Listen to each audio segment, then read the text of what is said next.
Hello, everyone. Welcome to our Facebook Live broadcast this morning. My name is Gord Bickman, and I'm the podcast manager here at Strategic Coach. I'm here with the founder of Strategic Coach, Dan Sullivan.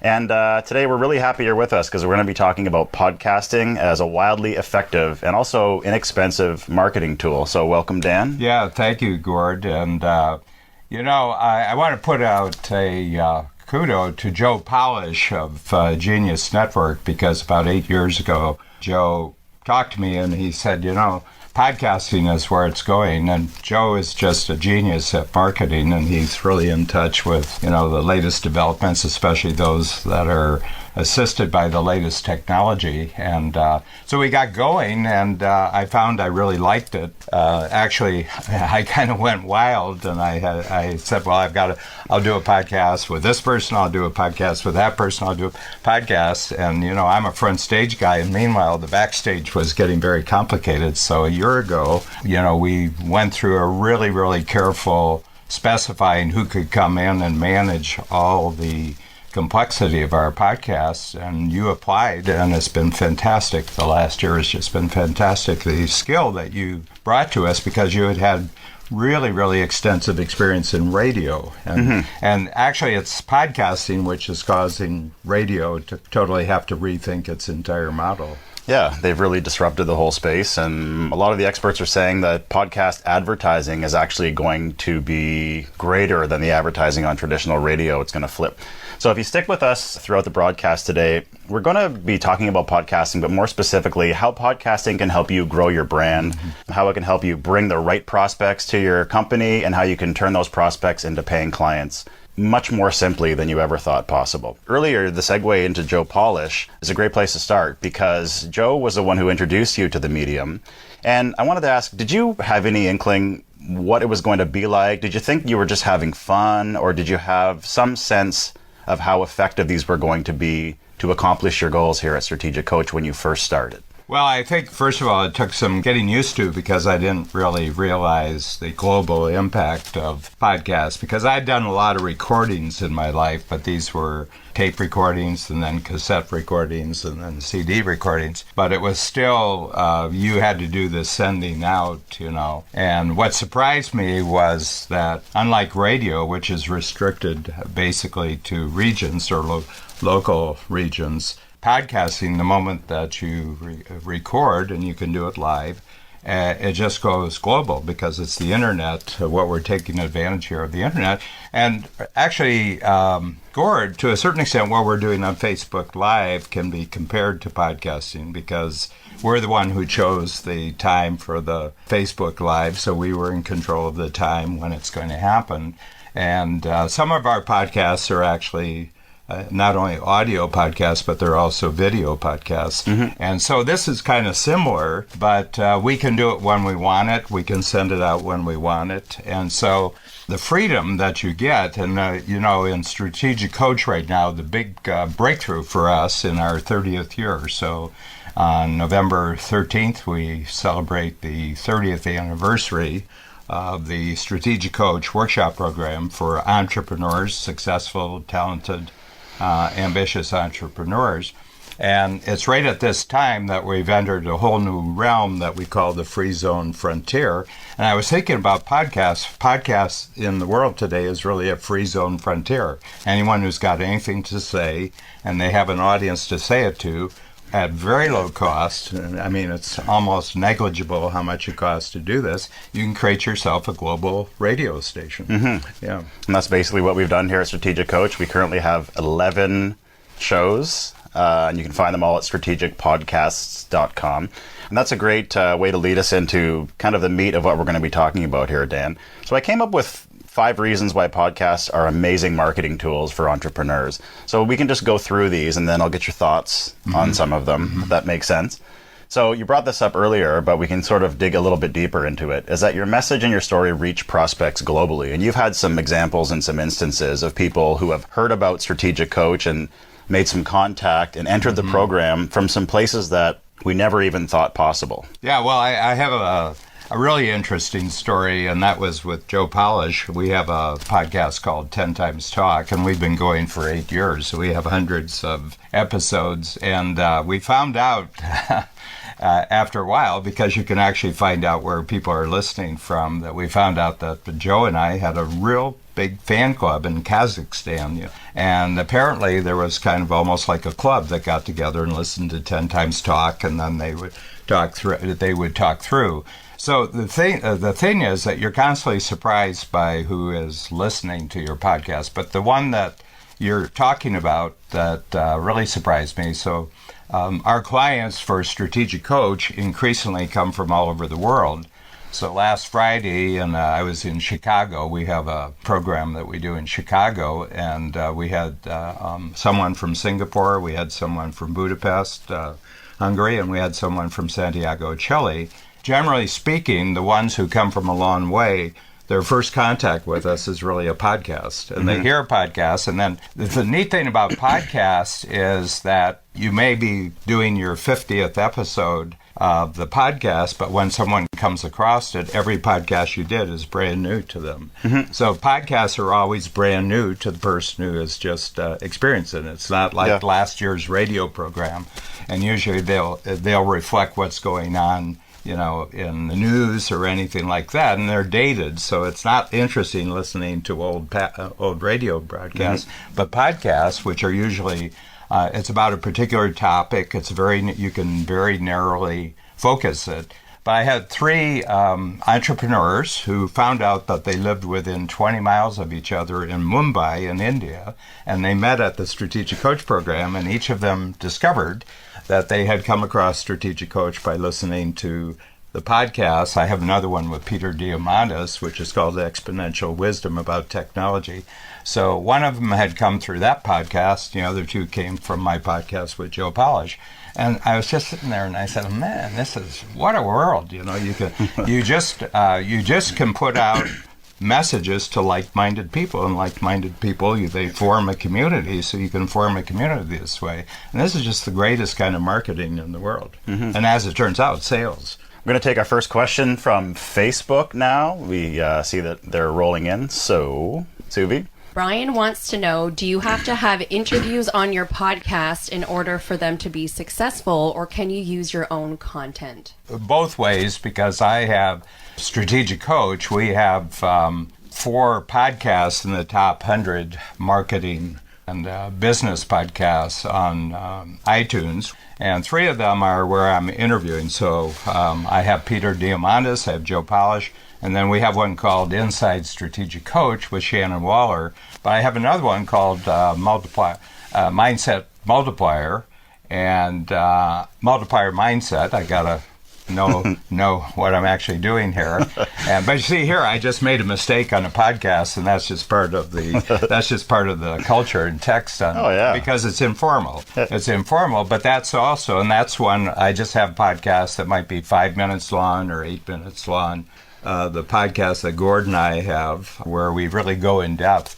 But the 2 things we established in the very first podcast that we did, Brian, this is an answer to your question.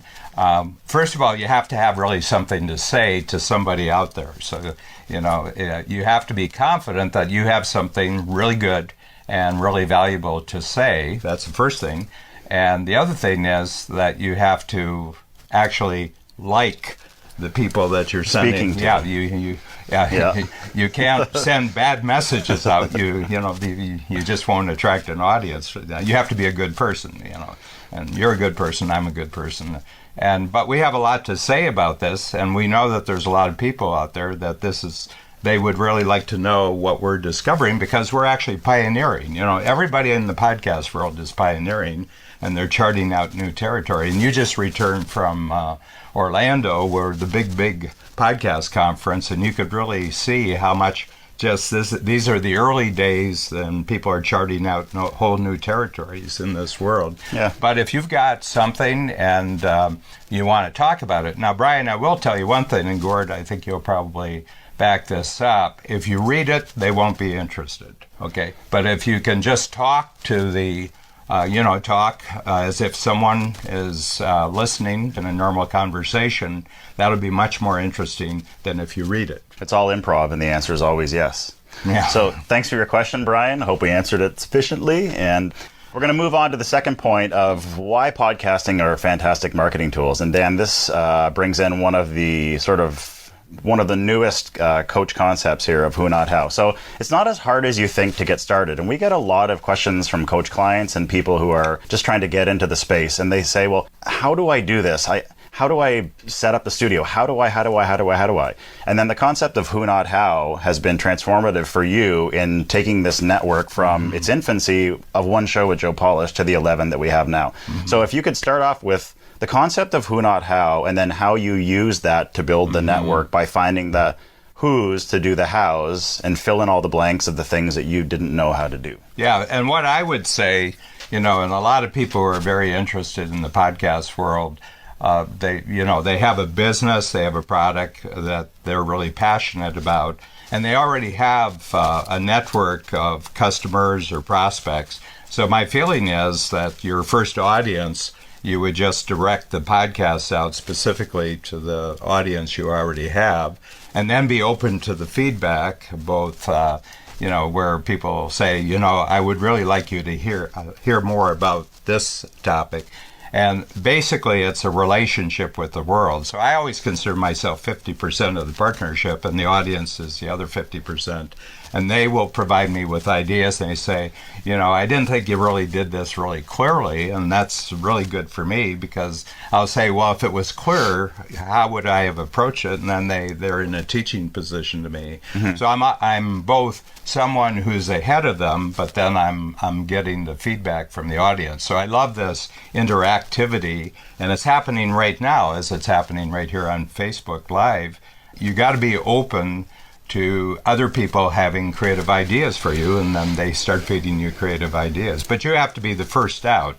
You're the one who has to get in the pool first, and then you can have a pool party, and everybody else will jump in the pool. But you really have to have some commitment and courage for the first period, and then you'll develop capability and confidence from doing it.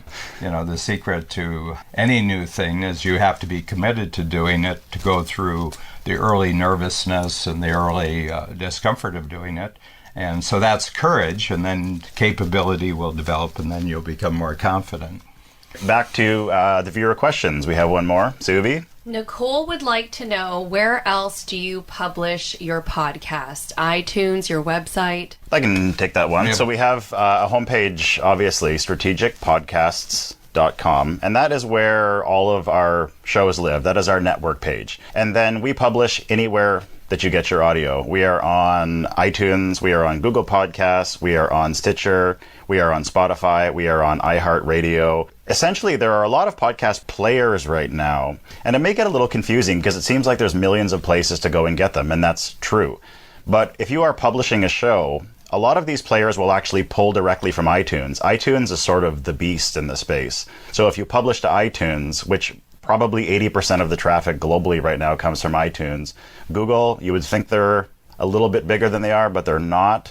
And then all of the other players pull from iTunes. So if you hit the big four, that would be my suggestion, would be iTunes is a can't miss. Google, Spotify, Stitcher, that's where I would start. Mm-hmm. And we have one more question. Vlad would like to know, how do you decide on the podcast topics?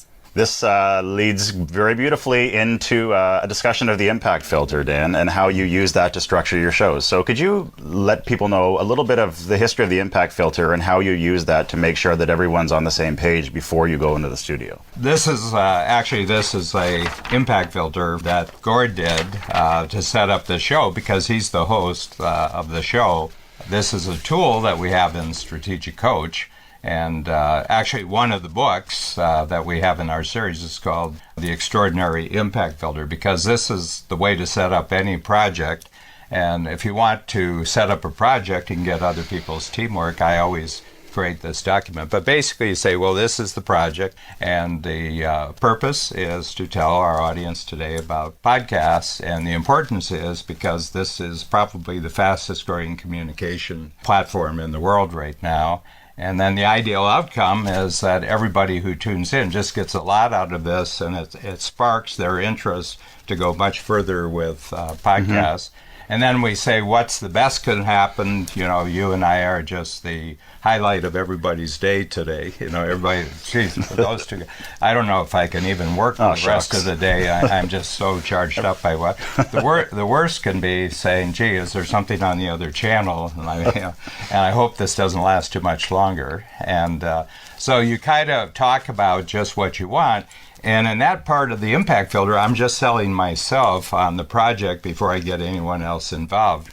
So I always have a feeling that I shouldn't try to sell something that I'm not sold on myself. And that just saves an enormous amount of time, because anyone who gets an impact filter from me knows I'm 100% sold, or I'm not going to waste their time. And then I say, if this is going to be successful, then this will be true, this will be true, this will be true, this be true. And so there's lots and lots of very creative people getting involved in this world because it's easy to get involved with it. The barrier to entry is zero. The cost of entry is zero. Really, I mean... There's so many companies popping up in the space. When I was down at the conference in Orlando, it's just, there are so many who's available to do the hows. Going back to the strategic coach concept of who, not how, there are tons of people who can fill in all the blanks for you. And like Dan said, the barrier to entry for a podcast to launch one yourself, it's never been lower, because maybe a few years ago, you would have had to invest a bit of time in trying to figure out some of the technology, some of the audio editing stuff. And people who've been doing this for a long time, like myself, take for granted sometimes that maybe it seems quite simple. But for people who don't have a background in this, there are companies available out there right now with a simple Google search, and you can really find all the help you need to get started in the podcast space. Suvi. Tom would like to know, when you're starting out with your podcast, how often do you recommend putting out an episode? I would suggest that twice a month is optimal. There are some people who do weekly shows, and that's great too. As much as your schedule allows for, I think that is going to be the schedule you stick with. Some shows are monthly, some shows are twice a month, some are weekly. There are people who do daily shows. There are people who do the 5-minute every morning. They just blast it right out. Whatever you have time to do and whatever feels comfortable for you. I mean, it's going to be essentially a full-time job if you're an entrepreneur and you're doing, you're building your business. You might not have time to do a half an hour long form interview every single day.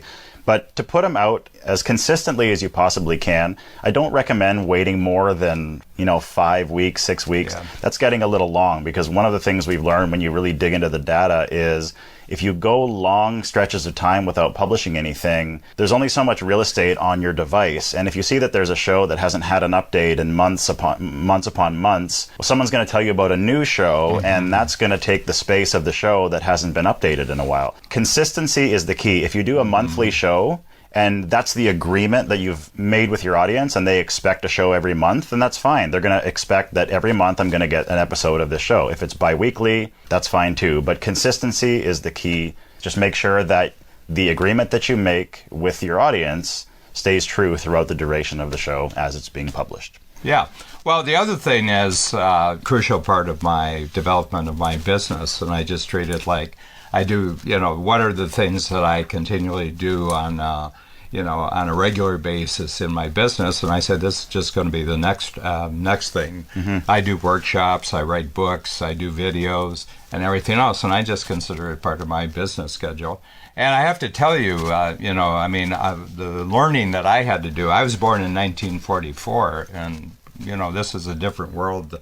I have to tell you, and this I'm really telling you that I'm an old guy here, and that is when people said, well, it goes into the cloud, and I said, the cloud? Where's the cloud? And they said, well, it's not actually a where, it's something else. And I said, well, what happens when the cloud fills up? And they said, well, it doesn't actually fill up, So I'm telling you some of the adjustments that I had to make.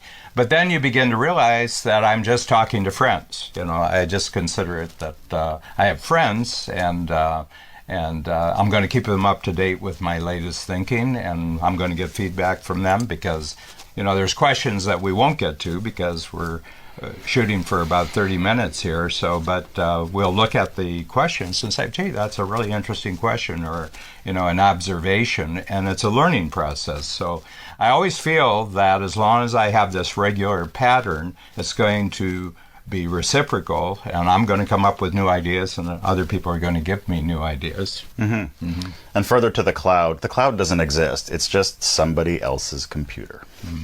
That's what the cloud is. It's not going up anywhere. It's just going to somebody else's computer. I'm shocked with that statement. I don't, I don't know. I don't know if I can do anything after the show with the. Ooh, boy. Yeah. So we were talking about the coach clients. No Santa Claus. Wow. Uh-oh. We were talking about the new clients that are coming into Strategic Coach, and you brought up this concept that I thought was it was clever. You were saying, geez, people are listening to so many of these shows. They're coming into our program, and whereas before we had to start them out, essentially they're starting out at home plate. You said people are marinated in the tools and the language and the concepts of coach. It's like they're starting on third already. Yeah. How do you feel the podcasts have helped as people are coming into the program that they already know essentially what to expect and they already know where to begin? That's been a pretty significant benefit. Yeah, I think, people want new information and they want new knowledge, but I think that there's a step before they're willing to accept knowledge and information, and that they have to feel a relationship. So I always feel that what I'm really, really doing on the podcast, and with your help, we're doing it much better than we were, is that I'm forming worldwide relationships with people who their first, the first part of that relationship may stretch over a year where they listen to 30 podcasts. And they're just testing out. And my feeling is that we know from the manipulation of visual technology now that people are saying, I'm getting fooled more and more because they're doing things on television and on the internet that are kind of fooling me. And I think we trust our listening more than we trust our vision. And so the podcast is really nice because people are listening to the tone, they're listening to how things are being talked about, and they develop a sense of trust for that. And it's a big world, it's a global world, but there's untrustworthy people out in the world, and they're looking for people they can trust. And I think that the more you just show who you are as a person as your prime communication, and that's, when you joined the, you took us up on the offer of becoming our podcast manager. It was actually one podcast that I did that we gave, and I should say this, that we had 4 people who applied for the job, but Gord was the only one who actually listened to the podcast. And one of the podcasts where I was telling a story about what I'd learned from my father, and I was really, I was very complimentary of my father, but I said there were some things about the way my father ran his business that was a lesson to me, but it was kind of a negative lesson. And he said, wow, boy, he says, you were really forthcoming there. And I said, well, it's my story. Everybody's got a story. And I'm not trying to present myself as something other than what my experience has taught me. Yeah. That's one of the things that podcasting can do for you as well as an entrepreneur. You're building relationships in your sleep, essentially. The greatest compliment that you can give to a broadcaster or a podcaster, and I hear this, people tell me this about Dan, and I heard this myself throughout my 10 years on the radio, was when people would approach you and they don't know you. Even better than you're funny or this thing was clever or I like that thing that you did. When people say, I feel like I know you. People say, I feel like I know Dan already because of the intimacy and the stories that he tells and the trust as well. There's that element of we're much more likely to trust someone if we feel they trust us as well. So that element of reciprocity, but somebody has to go first. So you, on that episode of Multiplier Mindset, you really went there. You put out that information about your family, and you didn't really know how people were going to react to that. You didn't know if they were going to hold it against you. You didn't know if they were going to kind of snicker behind your back. But to those who really absorbed that story, I think the level of trust that they had for you after that would skyrocket because you decided to go there first. We're acquiring the ability in this century with our technology to have relationships across the globe like they're next door neighbors, and it's, it's a really interesting world for me to be, doing this, in my 70s. And but I find very comfortable with that because I grew up in a small town. I grew up on a farm, and you're very comfortable with the fact that you have people you really know. But here, the technology is allowing us to do that at a distance in other time zones as if it was happening right in the room here. We're just about ready to wrap up. Dan, any final thoughts as we wrap up today? I just want to thank you for, all the, the structure and actual, the real organization of podcasting that has backed up everything that we were already creating, but it's just, I mean, we're kind of a big deal. You know, you went to Orlando and you said, you know, you guys are kind of a big deal in the world. Well, we want to be a big deal. It's just that we're very passionate, and I guess if you're passionate about this, you're going to be well known. That's all I can say. So the best part about our podcast network, if you haven't had a chance to join us or take a look at it, you can visit strategicpodcasts.com. It's on your own schedule. You can listen to us when you want, and it's free, and it always will be. So check us out at strategicpodcasts.com. Thanks again, Dan, for joining me today. Yes. And Jen too,